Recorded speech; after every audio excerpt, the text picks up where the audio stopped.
guys, what's up? The Comics Kid 2099 here, and I am here to talk to you about the second X-Files movie. It is called X-Files: I Want to Believe. This movie came out in 2008, and I remember this movie coming out. The entire X-Files series, it was completely out of my circle. I really didn't know anything about it as it was happening. I do very vaguely remember seeing commercials for the series as it was coming to a close, but for the most part, that series really wasn't, I didn't know anything about it as it was happening. But I do remember seeing trailers and commercials for this movie when it was coming out. And I remember a lot of people really getting upset with this movie, really hating it, because it had absolutely nothing to do with the black oil or government conspiracies or the alien invasion that was supposed to be coming out in 2012, as was hinted at in the final episode of the series. People were really upset that those elements weren't in this movie. And I don't know why they would expect those things to be in this movie. X-Files was a series that was really well known for introducing a whole bunch of mysteries, conspiracies, and questions, and then never following up on those mysteries, conspiracies, or questions. I think it's very foolish to expect this movie to tie up all of those loose ends that were left hanging at the end of the series, because the series very rarely tied up loose ends. So I don't know why people were expecting this movie to do that.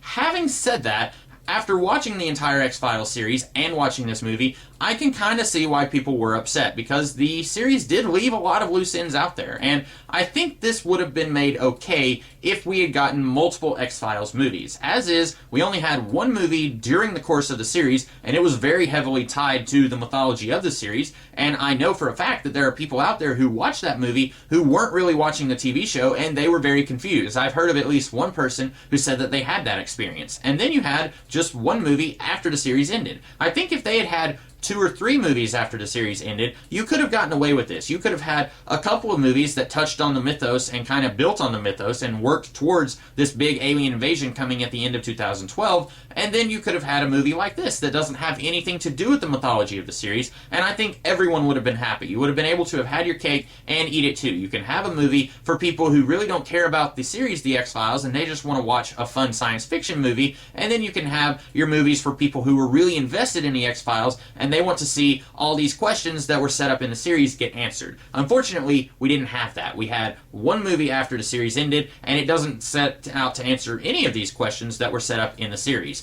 Having said that, this plot is slightly more straightforward than just about anything we got in the series. There is some weird stuff in this movie that I didn't understand watching it, but for the most part, I feel like we got a movie here that makes sense, which is very rarely something you could say about any story within the X-Files. So basically, the plot, if I can try to sum it up, I will try to do that. Basically, you have an FBI agent who is kidnapped by this dude, and then the Bureau, they come to Scully, who is no longer working for the FBI. She is now a full-time doctor, and they say, hey, listen, we need Fox Mulder's help. We know that Mulder is on the run from the FBI because of what he did in the last episode of the series, and we need you to go and find him and tell him that if he helps us, we are going to drop all the charges against him. And it takes a little bit of convincing, and Mulder decides, sure, I'll go and help them. So basically, this FBI agent was kidnapped, and then you've got this pedophile priest guy who claims to have psychic powers. And this is one of those things where the movie kind of leaves it up in the air. Does he have psychic powers, or does he not? At one point, he's crying blood, like blood is coming out of his eyes. And at first you're thinking, ooh, this is something supernatural. And then later we're told he has stage 5 cancer. I don't know if crying blood is something that happens when you have stage 5 cancer. I'm gonna guess not.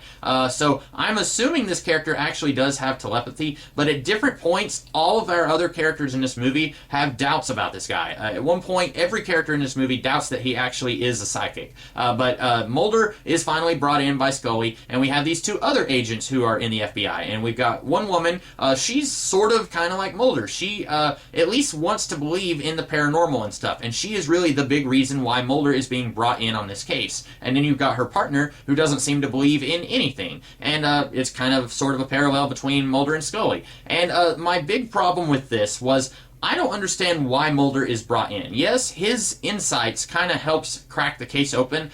He believes in this priest guy a little bit more than everyone else, and then he's able to see what the priest guy is talking about, and then in such a way, he's able to look at this case and say, wait a minute, here's what's going on. At least a couple of different points in the movie, he sees things that no one else sees. And I can buy that because Mulder was very used to looking at situations and cases from a perspective that no one else would look at. My problem with this is at this point, nobody in the FBI actually believes that this priest guy has telepathy. I still don't understand why these FBI agents wanted Mulder on this case, other than we need Mulder and Scully to be involved in this story. It's really weird that they say, we need to bring in Fox Mulder, who is the one guy who worked on the X-Files, who is out hiding from the FBI and doesn't want anything to do with them. You also have Agent Reyes and Agent Doggett, and that one lady who worked in accounting and was in the X-Files department for like one episode, and Scully, who by this point is a believer. You could have had the FBI go after any of these people and say, hey, listen, we know you used to work on really strange phenomena. Could you help us with this case really quickly? And again, I get it. They wanted this movie to be about Mulder and Scully, so it wouldn't work for them to go after Agent Reyes, who at this point is probably still working for the Bureau. I don't see any reason why her or Doggett would not be working for the Bureau at this point. Of course, they're not in the movie at all, so we don't know what's going on with them. But it's really weird that the movie goes out of its way to put Mulder into this story, and it doesn't really make sense why the Bureau wants him here, especially since none of these agents really believe that this guy is actually telepathic. Now, if he had some powers that absolutely 100% were non-deniable and you could prove that he had telepathy, and then they said, listen, we need this guy who has worked with weird cases like this before, maybe he can work with this telepathic guy, all of us are kind of out of our depth here, he worked on cases like this for like a decade of his life, maybe a little longer, he would be really good for something like this. And again, it doesn't make any sense with the show, because at the very end of the series, someone in the powers that be took all of the cases from the X-Files room, just completely took all of the cases. And then at one point, this lady who wants Mulder to be working with them, she says that she went and studied all the cases. How did you do that? The cases aren't there anymore, and I'm pretty sure they weren't digitized. How did you study the X-Files? How did you know about these 3 other potentially psychic people that Mulder worked with before? That's just something that doesn't really make sense in the overall continuity of the X-Files, but I was willing to let that pass. So basically, you've got this priest guy, and one of his former altar boys, who he had a very wrong relationship with, has married this other guy who is going around kidnapping these people so that he can, and this is where things get a little weird.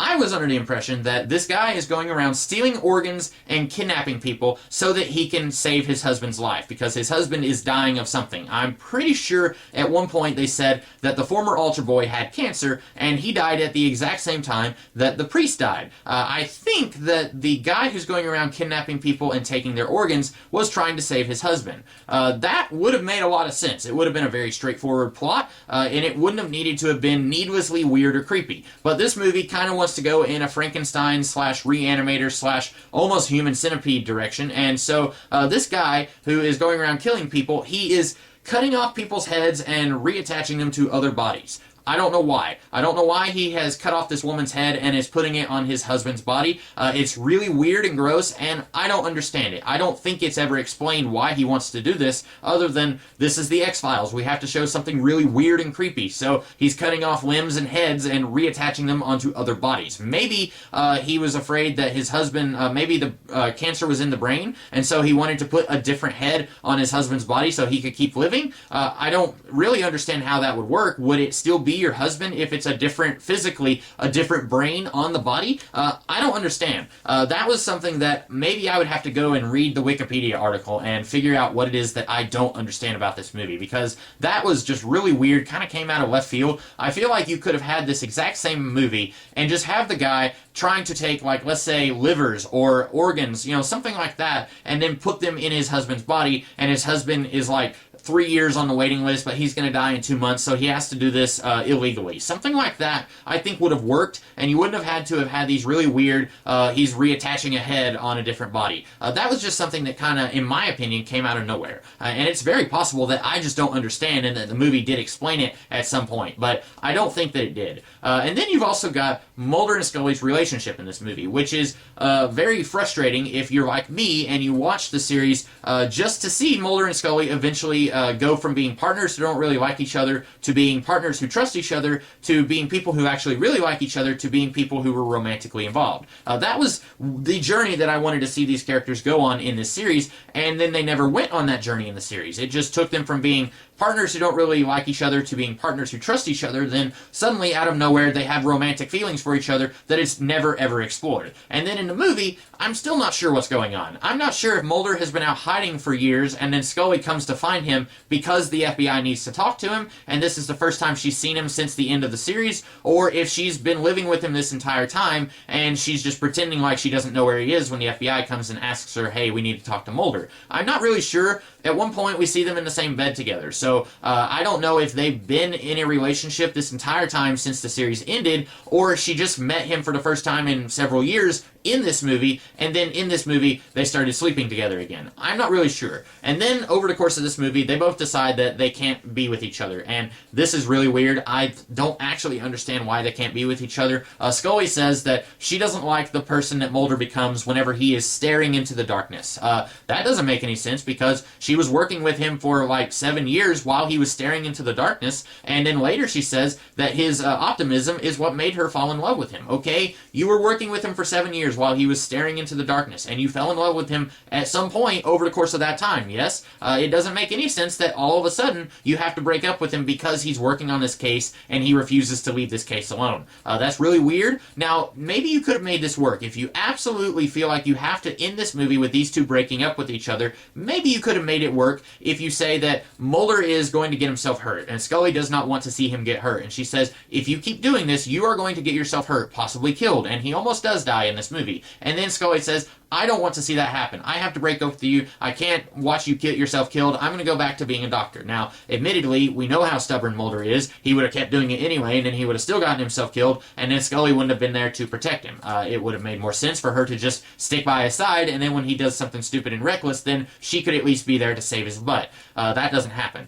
So I still don't entirely understand why Mulder and Scully break up in this movie, and then apparently they're not broken up when the revival starts. We've still got, as of me filming this video, like a little over 3 weeks, or just under 3 weeks before the revival starts. So by the time this video goes up, the revival will have already been going on for a few weeks, so maybe they're not dating in the revival. But from what I've seen in the short trailer that I watched for the 6-episode revival, it looks like they're still kind of a couple. So who knows what explanation is going to be given for them still being a couple in the revival series. But honestly, them breaking up, that feels like another thing that would have worked a lot better if we had gotten multiple X-Files movies. This feels like it was a huge deal for people who were really invested in these two having a relationship, and it would have probably paid off more if we could have seen a movie where we get to see the consequences of them breaking up after sort of building up to this relationship happening in the first place.